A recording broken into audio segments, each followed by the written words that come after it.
Praise the Lord. I greet you very good morning. In the precious name of our Lord and Savior, Jesus Christ. మన ప్రభువును రక్షకుడైన యేసుక్రీస్తు నామంలో మీ అందరికీ శుభాలు తెలియజేస్తున్నాను. ఎలా ఉన్నారు మీరంతా? బాగున్నారా? మీకోసం ఎల్లప్పుడూ ప్రార్థన చేస్తున్నాను. మీకు ఏ ప్రార్థన అవసరం ఉన్నా మాకు తెలియపరచండి. మీకోసం ప్రార్థన చేయడానికి ఎప్పుడూ సిద్ధంగా ఉన్నాను. దేవుడు మన ప్రార్థనలకు ఇస్తాడు. ఆయన నమ్మదగిన దేవుడని దేవుని వాక్యం సెలవిస్తుంది. ఆయన నామం చేసే ప్రతి ప్రార్థన కూడా ఆయన ఆలకించి దానికి ఉత్తరం ఇస్తారని దేవుని వాక్యం సెలవిస్తుంది. బైబిల్ గ్రంథంలోంచి ప్రతిరోజు కూడా మనం వాగ్దానం ధ్యానం చేస్తున్నాం కదా.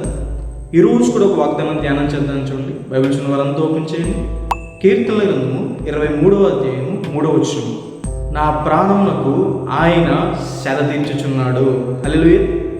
కీర్తనల గ్రంథం 23వ అధ్యాయం అందరికీ బాగా తెలిసిన కీర్తన. దేవుడు మనకి కాపరిగా ఉంటే ఆయన చేసే మేలు ఏంటో అక్కడ రాయబడ్డ మనం చూస్తాం.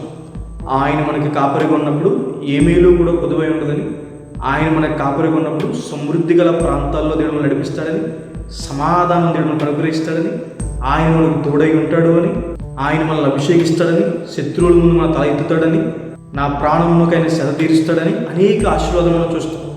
దేవుణ్ణి మనకి కాపరిగా కలిగి ఉన్నామా లేదన్న విషయాన్ని ఎలా తెలుసుకుంటాం?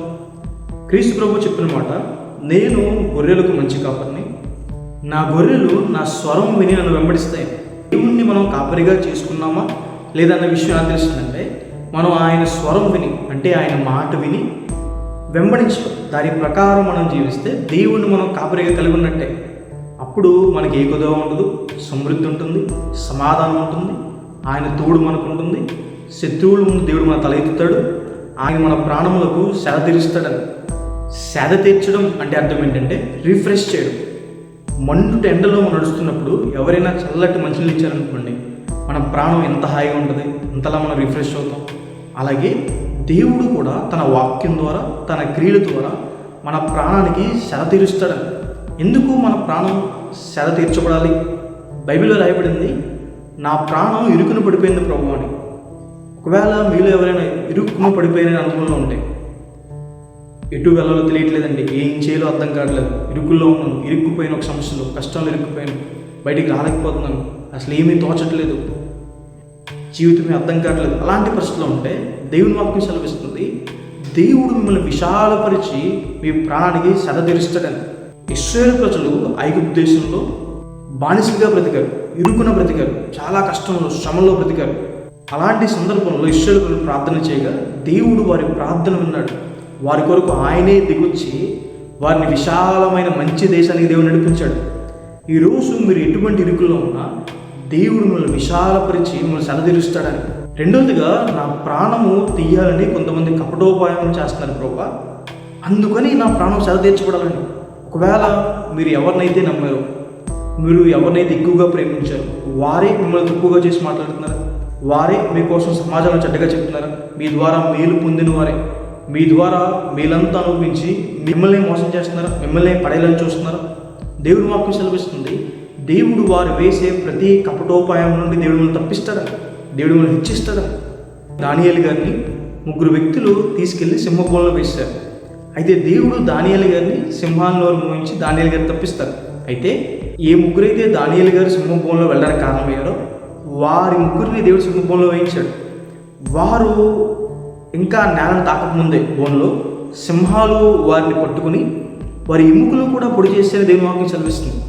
ఆ సింహాలు దానియేలు గారిని మాత్రం ఏం చేయలేదు, ఏమి ముట్టుకోలేదు.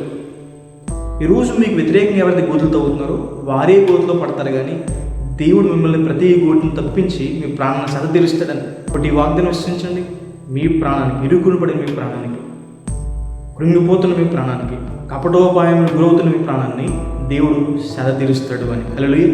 ప్రార్థన చేసుకుందాం. సర్వశక్తి మందిర జీవం గల వేసే ఈరోజు వాగ్దానం ద్వారా మాతో మాట్లాడినందుకు దేవా ప్రభావ మీకు వందనాలు. ప్రియులు ఎంతమంది అయితే ఈ వాగ్దానం వీక్షిస్తున్నారో వారి జీవితంలో మేలు చేయండి ప్రభావ. మా కాపురివైనందుకు దేవా మీకు వందనాలు. సమృద్ధి గల ప్రాంతంలో తీసుకెళ్తున్న దేవా మీకు వందనాలు. సమాధానం మాకు అనుగ్రహిస్తున్న దేవా మీకు వందనాలు. మా ముందర నడుస్తున్న దేవా ప్రభావ మీకు వందనాలు.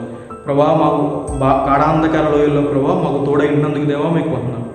ప్రభావ శత్రువుల ముందు మా తల ఎత్తినందుకు ప్రభావ మీకు వందనాలు. మా ప్రాణములకు సేద తీరుస్తున్న దేవా ప్రభావ మీకు వందనాలు.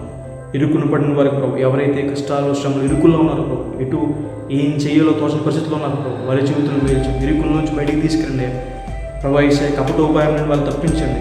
ప్రభా యేసయ్య ప్రతి మోసకరమైన ప్రభా పన్నాగం నుంచి వారిని తప్పించండి, వారిని హెచ్చించండి, అనేక మందికి దీవెనకరంగా ఆశీర్వదకరంగా ఉంచండి. వాగ్దానం వీక్షిస్తున్న వారందరినీ దీవించండి, వారి జీవితంలో గొప్ప మేలు చేయండి. యేసు నామమున వేడుకుంటున్నాను తండ్రి, ఆమేన్. God bless you. God bless India.